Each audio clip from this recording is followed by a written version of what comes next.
Welcome to another edition of Rise and Shine. This is the fireworks edition. Haseeb and I are going to talk a little bit about the fireworks, about the pros and the cons of why the stimulus packages, each party, political party, the Democrats and Republicans are pushing the different stimulus packages. So we're going to have fun with that, and hopefully we will be able to get this aired, and because we're balanced and have both messages heard. So I'm going to break for a prayer. I'm going to break for a commercial. We'll come back and open up with a prayer with Brother Haseeb. Then we'll jump right into the battle. Please stay tuned for these important discussion about the Republican and Democratic Party. Why the stimulus packages? H&H Financial Services in Mobile has over 20 years experience in accounting, bookkeeping, appraisals, real estate, and year-round tax preparations. Give them a call today at 251-438-1620.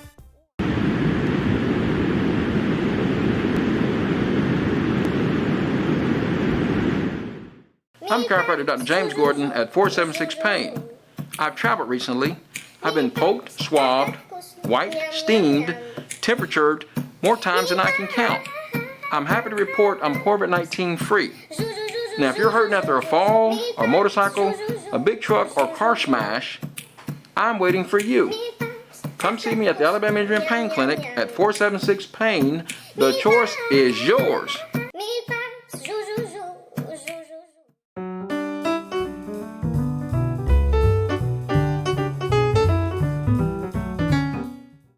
All right, welcome back. That was a beautiful commercial break. Brother Haseeb, would you please open us up in a prayer and so we can jump right into this important topic? I sure will.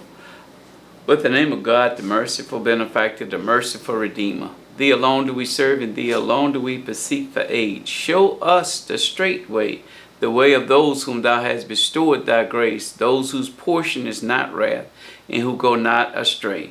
Amen. Amen. Brother Haseeb, I noticed when they're doing the stimulus packages that we had one stimulus package where we gave people $1,200 each individual citizen.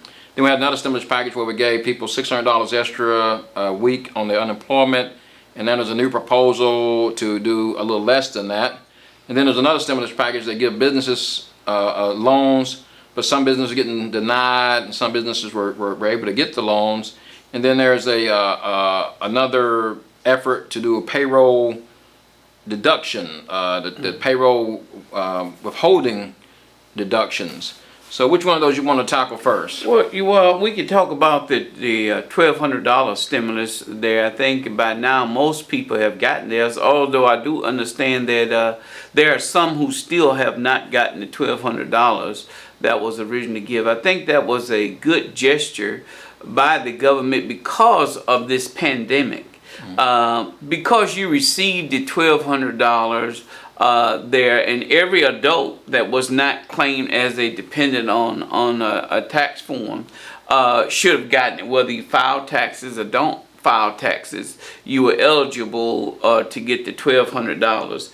If you were a dependent child that was under the age of 16, or was 16 and under, then your parents should have got another $500 for you being on those taxes there. If you were over the age and they claimed you over the age, I think, of 16, like 19 or 20, even though you were in college and you didn't file your own taxes as not a dependent of another, then of course you did not get the benefit of the $500. But I think it helped the economy, because that's what, from the government standpoint, that's what it was all about, trying to help the economy to stay afloat. And also, while helping the economy, it was helping the individual, because we are the one who make up the economy. Amen. And people at that time could not get out and work. You know, businesses shut down, unemployment rate went up, and all of those things happened. So that put hardship on a lot of individual families there. So I think that the first stimulus, it did a great job in helping a lot of people and also try to get this economy going again. Now, from what I understand, that the House and the Senate has been trying to pass another stimulus bill. Some say another $1,200, but we have not yet seen that. Hopefully soon, because there's a lot of people still out here suffering. The businesses that they say that will permanently close because of this pandemic that we have. There's a lot of small business. You know, it doesn't take too much for a small business to go out. Yeah. Usually small businesses, we don't have the staying power of 6 months or a year without an income. No. Usually after the first 30 days or so, if we didn't get some kind of income, if we didn't want to shut down, we being shut down because we can't pay the bills. Well, I want to add to that. I think we both agreed that the $1,200 seemed like it was a good gesture, a honest gesture by both political parties, and we want to appreciate the Congress for that, the President and the Congress for coming up with the $1,200 number, wherever that came from, because that did seem to help a lot of folks out.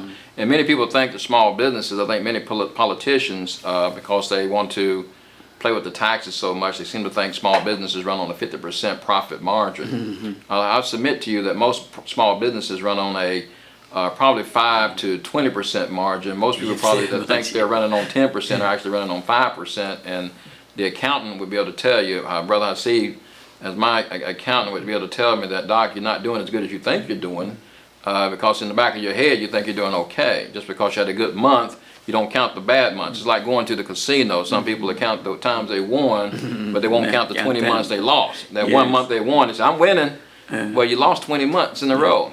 So small businesses are averaging, I think, 10 to 15% is a good small business in America, and 50% is ideal. It's not realistic. And we got to understand that. So when we're taxing the small businesses, when we're trying to add more burdens to them, we need to understand that. And as a person, if you're a politician and you never owned a business, you do understand that this is not like a school system or a place where you're getting a government check. Maybe you're a police officer, state trooper or something, or maybe you're a teacher that's retired, and you don't really think about it as much. But many small businesses are run on a very tight margin. So the SBA loans that they put out for the small businesses was a great idea also, and I think that was a fair idea. But the problem with the SBA loans, I noticed some banks are more liberal than others. And then the banks that were not liberal are saying, well, your credit score or your whatever, trying to find a reason to deny you. We don't need that kind of drama during this pandemic. Well, you know, and it's sad that people take advantage of things during these times, and a lot of times the like you say, small business or the poor get blamed for these things. But we know that there were companies that did not need the money. There were a few companies that I understand even returned the money. They didn't even apply for it, but they were given millions of dollars. But once they were ashamed, they returned. They wouldn't have returned it had it not been exposed. Well, right, they were exposed, and they didn't need it. And it's sad that poor small businesses get blamed for this, because we always look at the poor people as being the crooks.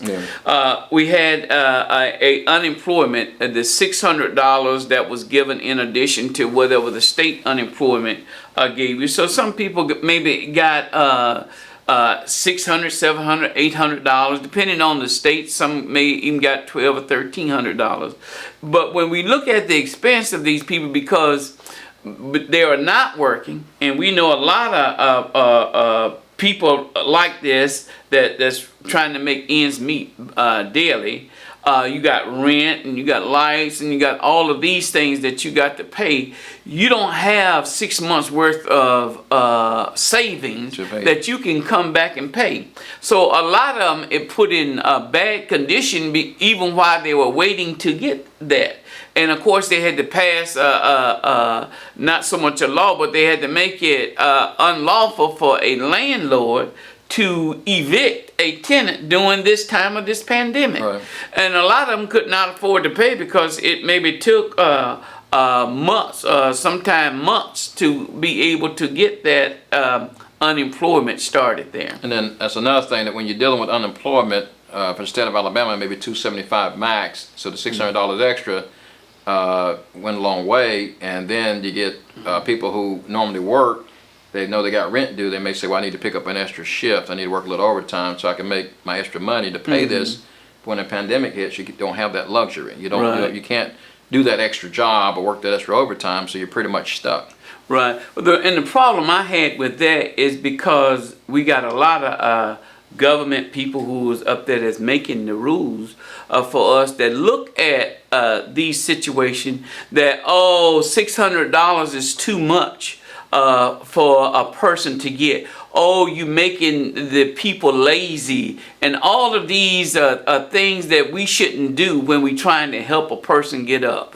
But we see in this government that we got now that's the reason I understand that the second stimulus package could not get to pass, because they said, the poor people out here, they wouldn't want to go to work because they were getting more unemployment than they would if they were working. I think that's a bad way, in my opinion, to look at things, especially in a crisis like this, to do that. Now, let's face it, Doc. We know that anytime you got a mass situation like this, there are going to be some fraud. We all can name some cases where somebody did something that they shouldn't have done. But that even happened in normal times. Somebody filed a tax and took some deduction that maybe they shouldn't have taken, and the government would come back and say, well, you shouldn't have taken these deductions. So that's going to happen. Mm-hmm. But that don't mean we should look at the masses and make statements that the people are just lazy. It's going to make them lazy if we give them these money. It's going to cause them not to go to work.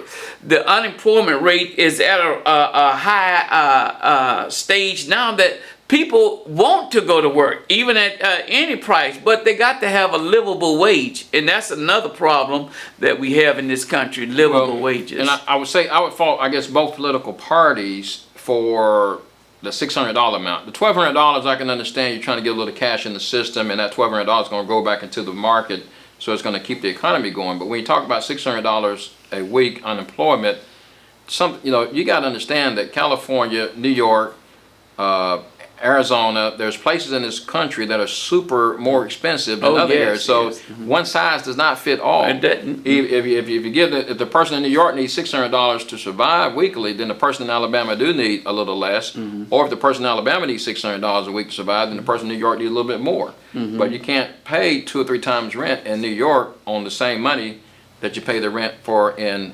Alabama. Right. And that's one of the problems that should have been addressed.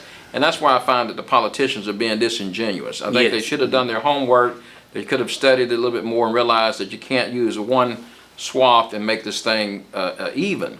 Right. When we're looking at another thing that I get a little disheartened about is a politician talking about taking the payroll deduction off. Mm. Well, the company pays 10% and the employer pays 10% up to a certain amount of the salary. So if a salary is $500,000 a year, they may only pay that 10% to $100,000, if I understand correctly. Mm-hmm. So it's not the same thing, and that 10% on a regular blue collar worker is equivalent to $100 to $200 a month.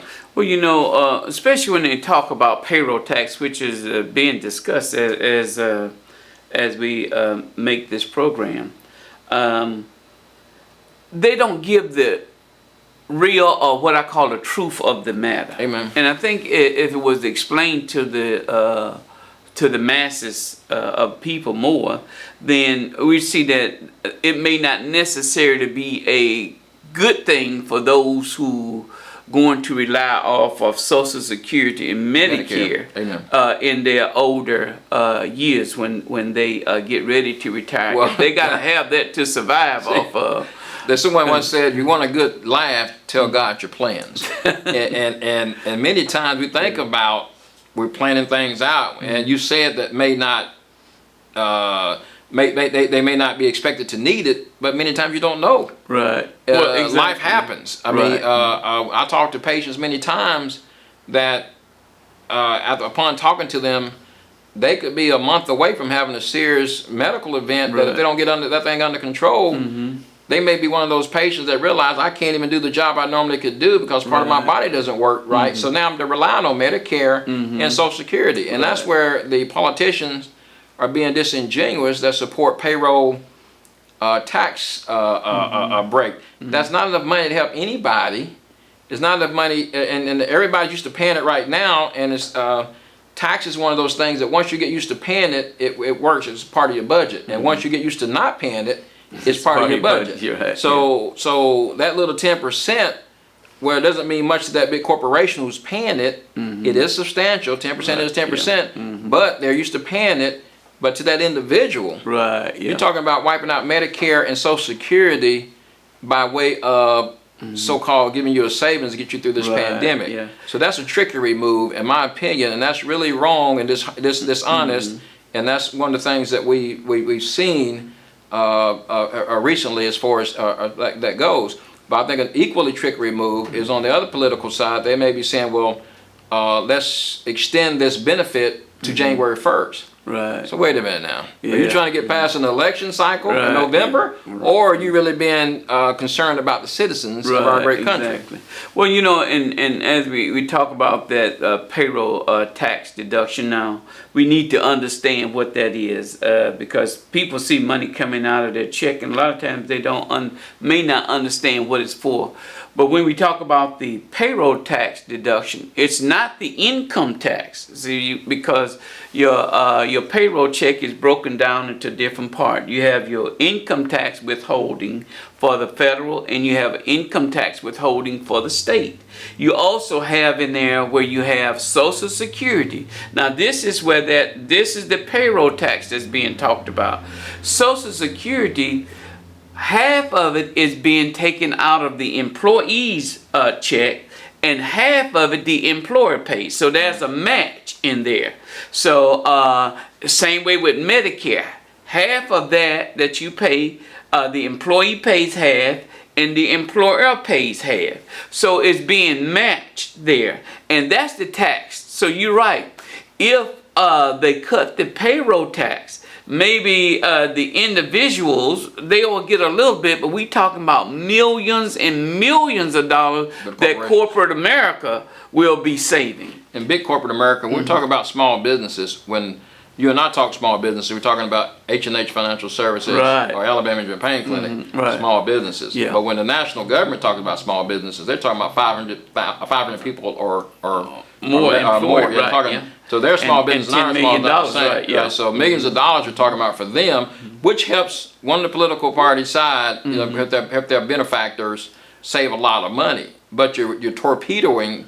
There's one political party that always want to privatize Social Security, privatize Medicare. Anything that they privatize, it usually brings in greed and corruption. It breeds of greed and corruption, and it's not a good way of doing it. It's not a good way of making it happen. I always believe this on many things about privatization, but subject for another day when we talk about school systems, because I'm a little bit frustrated about our public school system, and we'll talk about that later as to why that's a problem. But when it talks about this 10%, now I'm saying 10% because we're talking about the FICA, I guess, that deduction part of the taxes. They refer to that as a FICA. But even before this latest payroll tax deduction that they're talking about, we had a payroll tax deduction already on a lot of jobs. They called it a pre-tax or a cafeteria plan. That was already in, and of course the masses or the employees, because they don't necessarily understand, all they see is a bigger amount maybe coming to my check. That's being pre-tax. And what things they did, they took things like insurance and other little benefits that they had that would be pre-tax before they took out your payroll tax.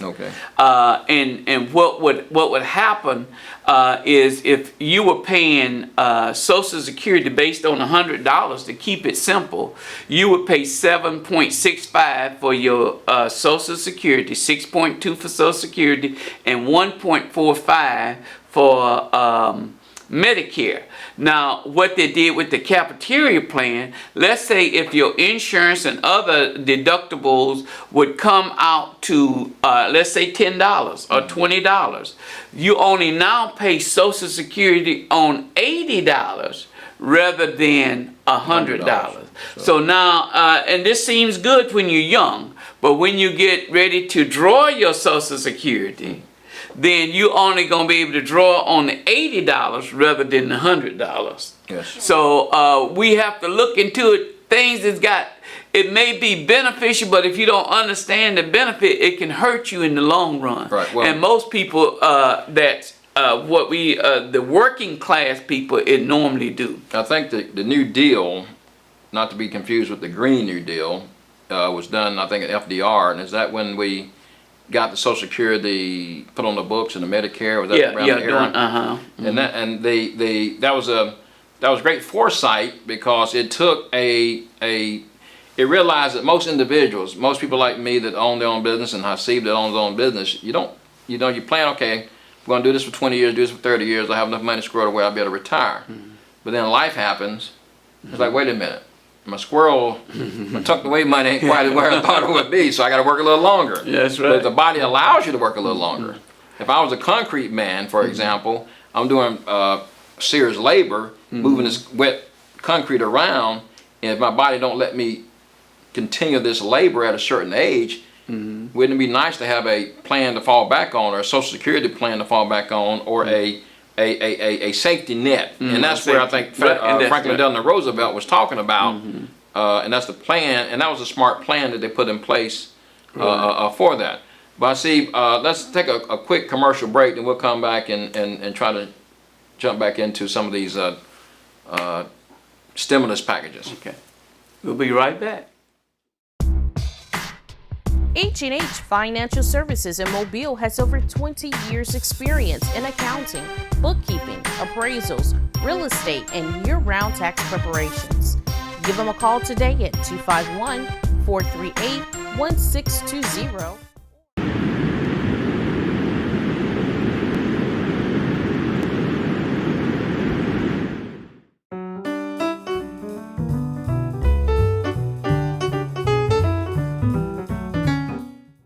I've traveled recently. I've been poked, stabbed, wiped, steamed, and temperatured more times than I can count. I'm COVID-19 free. If you're hurting after a car smash, call me at 476-PAIN. All right, welcome back to Rise and Shine, where we have been talking about the stimulus package that we have received, that a lot of us have already spent our monies on, and that's what it was for, believe it or not, to spend the money. So we have helped this economy out, and it's still looking good. So we've been talking about that. We got into the thing of the payroll tax deduction there, so we were trying to explain that. And if you do have questions, please give us a call there. We'd be glad to talk with you about that, to give you understanding. 251-438-1620. All right, we'll be glad to talk with you. That's H&H Financial Service here.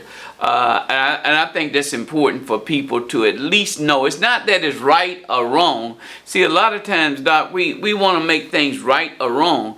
It could be good for one and bad for another. You know, even with medicine and stuff, doctor will prescribe one medicine for one person with that same type of sickness, and another type for another, because they got some other ailment that wouldn't work for. Yes, sir. So it's not a one size that fit all, and it doesn't necessarily have to be wrong across the board for it to work for some and not work for others. Amen. And I smile, you say right or wrong. It's another whole nother subject matter. But when I'm traveling, I put my mindset in the passive mode. Everything's okay mode. If somebody charged me with extra tax mode, it may be wrong, but I want to be gone. So pay the extra tax. Because if I'm right, if I'm going to fuss about being right, I'm at to stay the night. Right. So that's the wrong and be gone, or right and stay the night. But when we talk about these taxes, the payroll tax, it sounds good on the surface, but then there may be a hidden agenda, is what I like to say to the folks. So we got to pay attention, like you said, as to the gist of it. Like the $1,200 is genuine. The $600 was ill thought. That wasn't. Some people should have probably gotten more, or it definitely shouldn't. There's no way you can say the person in Alabama needs to get the same amount of stimulus as a person in New York City. Because if you ever stayed, and if you ever know anybody that lived in New York City or Los Angeles, California, the cost of living is 2 or 3 times the money. We all met many teachers or nurses who say, well, I'm going to work in New York or work in California because I make a lot more money, and then they get out there and realize they're making the same, Right. even though you're making The 3 times the expenses money, and all, the right, expenses yeah. are 3 times the expenses. Well, and you know, on that, Doc, as you were saying, I was just thinking, I don't really know anybody, whether they from California or New York or Alabama, that still got that $600. Oh no! So whether you gave There's them no all circus. $600, Yeah. they're all broke right Yeah. now. Well, the problem we have now, here's the problem. See, now the $600 extra a week in Alabama, you could be able to pay your rent. Yeah. But now the federal government says we're going to block them from kicking you out of your house for 6 months. Well, that sounds all good till month 7 comes along. Right, exactly. And then month 7 comes along, and they say you got to go. Then you wish you had something to go with that 600 to pay Right, that yeah, rent that right, didn't pay. exactly. And now you got to end up moving because you can't pay the rent. And that's the situation we're presently in now, because as we are doing this program, the second stimulus package have not passed yet. Amen. And the people rent is still due. The people still got to eat. Yeah. So government is really not taking serious enough the human aspect of this. So they're just leaving it that we will survive some type of way on that. So we got to do better as a government, and the people is the one who make us do better. Well, I think that, you know, with me, when it comes to government, when it comes to our legislators and our presidents, I think that you got to get a progress report.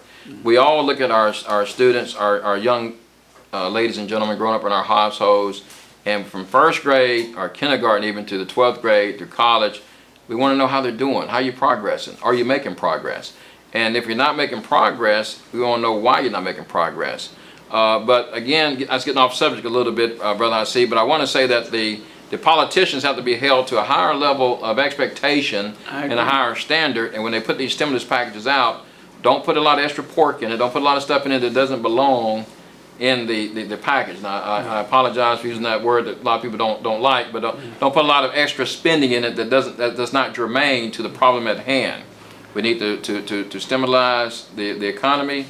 The economy is showing to be strong, but I have a feeling that once these restrictions are lifted for evictions and power bills that not being paid, I got a feeling we're going to have some major problems in our great country, because even Alabama Power and you know, the Southern Company was going months without having to force people to pay their electric bill, and once it becomes due, you know, Yes. we're going to have some pain. Well, I think we've had a good talk today, Doc, and we plan on continuing this. So we're going to see you on next week, again at the same time, same station, same place. It's been great being with you, and look forward to another edition of Rise and Shine.